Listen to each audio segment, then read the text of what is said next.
महाराष्ट्र विधानसभा चुनाव को लेकर भारतीय जनता पार्टी ने 288 विधानसभा क्षेत्र वाले में पहली लिस्ट जारी की 99 प्रत्याशी को। और जैसी भारतीय जनता पार्टी ने 99 प्रत्याशियों की लिस्ट जारी की तो इस पर बखेड़ा हो गया। शिवसेना टेंशन में आ गई कि 4 ऐसी जगह हैं जहां पर भारतीय जनता पार्टी ने गलत प्रत्याशी को उतारा है, जिसको लेकर शिवसेना विरोध कर रही है।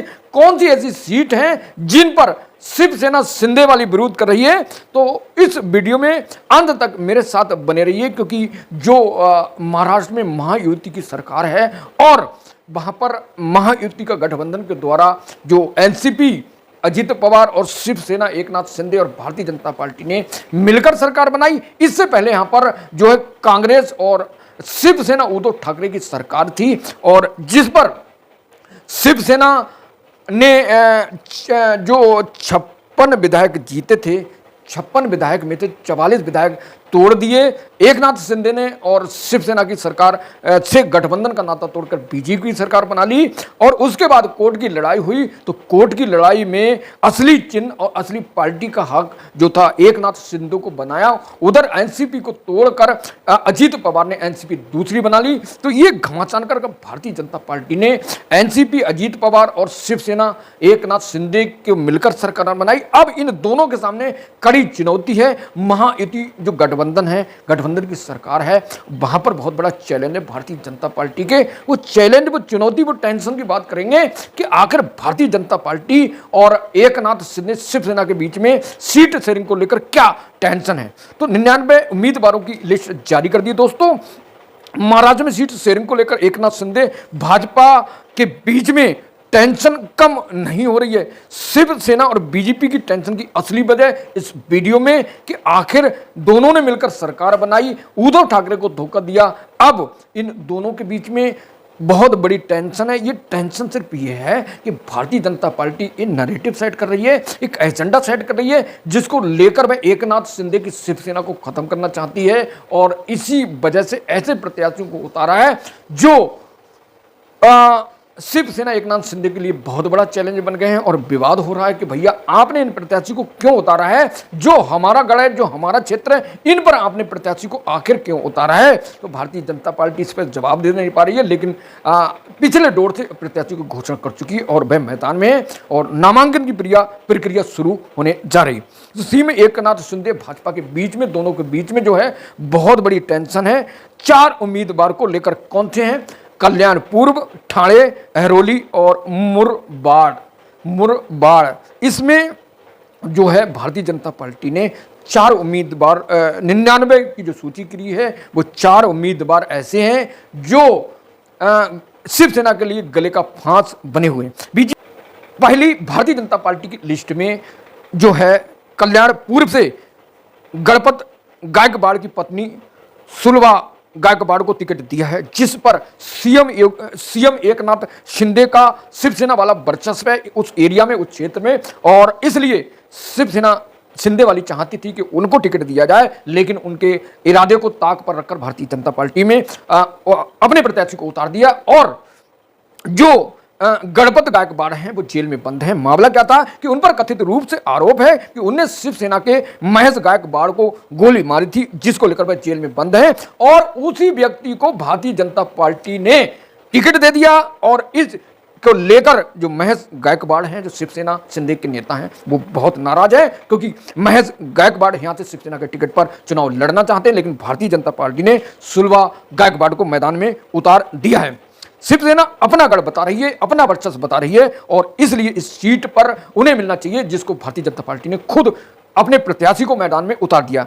अगला जो है वो ठाणे हैं, जिस पर सीएम एकनाथ शिंदे वर्चस्व वाला एरिया है, इनकी राजनीति वर्चस्व पे इनका किला है यहाँ। और इस किले को ढाने के लिए भारतीय जनता पार्टी ने बीजेपी से संजय केलकर को मैदान में उतार दिया है। बीजेपी एकनाथ शिंदे को राजनीति को खत्म करना चाहती है, जो उनका वर्चस्व वाला एरिया है, भारतीय जनता पार्टी ने वही मैदान में उतार दिया है कि यहाँ से जो हर जाए, और जब हर जाएंगे तो सीएम का जो सपना है वो इस बार बन गए, अगले बार भाजपा सीएम बनेगी। यानी किलेबंदी और घेरेबंदी तगड़ी कर दी है। और इस किलेबंदी घेराबंदी के कारण जो है सीएम एकनाथ शिंदे नाराज हैं कि भैया आपने यहां पर प्रत्याशी क्यों उतारा है? जो हमारा गढ़ है, जो हमारा एरिया है, भारतीय जनता पार्टी ने उनके बिना सुने सीट शेयरिंग किए अपने प्रत्याशी को मैदान में उतार दिया है। मुलबाड़ में बीजेपी ने एमएलए संजय कैथोर को टिकट दे दिया है, जबकि ऐरोली से गणेश नायक को टिकट दे दिया है। और यहां से भी शिवसेना बहुत मजबूत स्थिति में, बीजेपी और शिवसेना के बीच में इन दोनों विधानसभा क्षेत्र में घमासान है।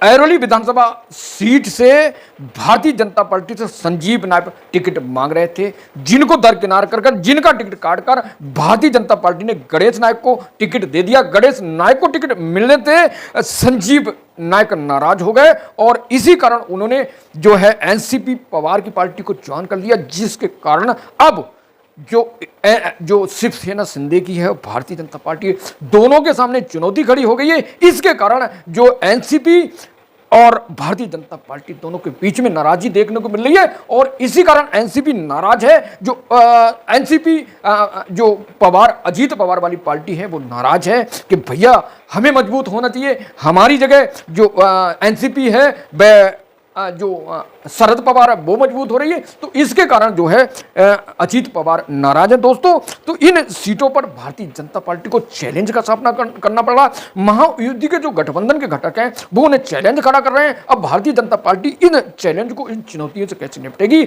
ये बहुत बड़ा सवाल है। तो इस चैलेंज से निपटने के लिए अभी नरेंद्र मोदी विदेश गए हैं, जैसे ही देश लौटेंगे तो उनसे मिलकर बात होगी। तो अब देखते हैं इस पर क्या विचार होता है। क्या भारतीय जनता पार्टी एकनाथ शिंदे को मना पाएगी, अजीत पवार को मना पाएगी, ये सवाल है। और भारतीय जनता पार्टी कौन से ऐसे नैरेटिव सेट करेगी, कौन से ऐसे एजेंडे सेट करेगी जिससे जो महाराष्ट्र है वो फतेह कर पाएगी। तो भारतीय जनता पार्टी ने 99 की पहली लिस्ट जारी कर दी है, जहां पर 288 विधानसभा सीट हैं, जहां 220 नवंबर को मतदान और 23 नवंबर को नतीजे आने हैं। और पहली लिस्ट में डिप्टी सीएम देवेंद्र फडणवीस और भाजपा प्रदेश अध्यक्ष चंद्रशेखर और राम कदम नीतीश राणे को टिकट दे दिया है, जिसमें 70% विधायकों को भारतीय जनता पार्टी ने टिकट दिया है। तो अब देखते हैं कि भारतीय जनता पार्टी जो पिछला चुनाव था, जिस चुनाव में भारतीय जनता पार्टी को जो है 105 सीटें मिली और शिवसेना जो उद्धव ठाकरे की 56 सीटें मिली, एनसीपी को 54 और कांग्रेस को 44 सीट मिली। तो जो शिवसेना उद्धव ठाकरे की थी वो कांग्रेस से मिलकर वहां सरकार बना ली, लेकिन भारतीय जनता पार्टी या फिर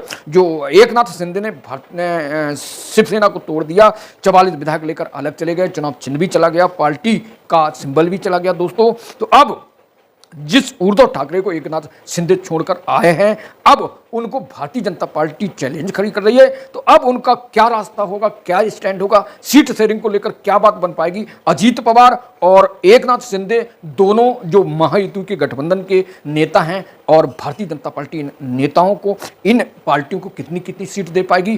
तो जो नाराजगी है, जो टेंशन है, वो टेंशन कैसे दूर होगी, तो अगले वीडियो में बताएंगे कि एकनाथ शिंदे और अजीत पवार और भाजपा के बीच में आपसी जो सीट शेयरिंग का क्या फार्मूला तय हुआ है और इन तीनों के बीच में, महायुति गठबंधन के बीच में क्या सीट शेयरिंग का फार्मूला, क्या रणनीति तय हुई है। लेकिन भारतीय जनता पार्टी जो है वो एकनाथ शिंदे को यहाँ से राजनीति उखेड़ना चाहती है और उन्हें कमज़ोर करना चाहती है, क्योंकि हरियाणा जो जीता है भारतीय जनता पार्टी ने, वहाँ पर पिछली सरकार में जो थे दुष्यंत चौटाला थे जेजेपी के, और उनको सरकार बनने तक साथ रखा। जब सरकार चुनाव आए दोस्तों, तो चुनाव में उन्हें अलग थलग कर दिया। जब वो अलग हुए, उनकी नाराजगी हुई, सीट नहीं दी भारतीय जनता पार्टी ने, और यहाँ तक कि उनके जितने विधायक थे वो छोड़कर बीजेपी के साथ चले गए। और जहाँ से दोस्तों दुष्यंत चौटाला चुनाव लड़े वो भी हार गए। तो भारतीय जनता पार्टी साथ लेती है और यूज करती है तब तक जब तक आपकी जरूरत है, उसके बाद बाय बाय टाटा, राजनीति खत्म कर देती है दोस्तों।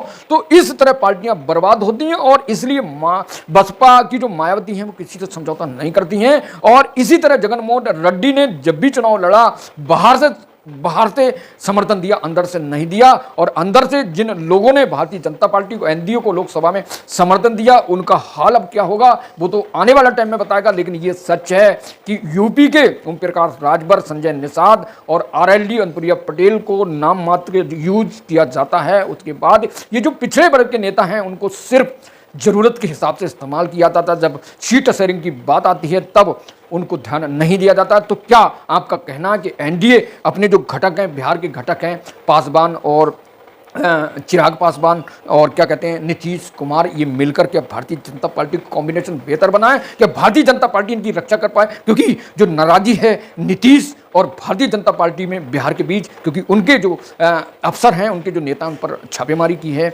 और जबकि जो चंद्रबाबू नायडू हैं उनको 371 करोड़ के ईडी जो घोटाला था, ईडी ने माफ कर दिया, क्लीन चिट दे दिया। तो बहुत सारी बातें हैं, आप अगले हमारे बहुत सारे पिछले वीडियो देख सकते हो चंद्रबाबू नायडू को लेकर और नरेंद्र मोदी सीएम योगी को लेकर, अखिलेश यादव को लेकर। दोस्तों कमेंट करके जरूर बताएं कि हमारा कंटेंट, हमारा वीडियो कैसा है। दोस्तों गुजारिश है कि वीडियो को लाइक करें, चैनल को सब्सक्राइब करें और नेक्स्ट वीडियो के लिए मेरे साथ बने रहें। नमस्कार, जय।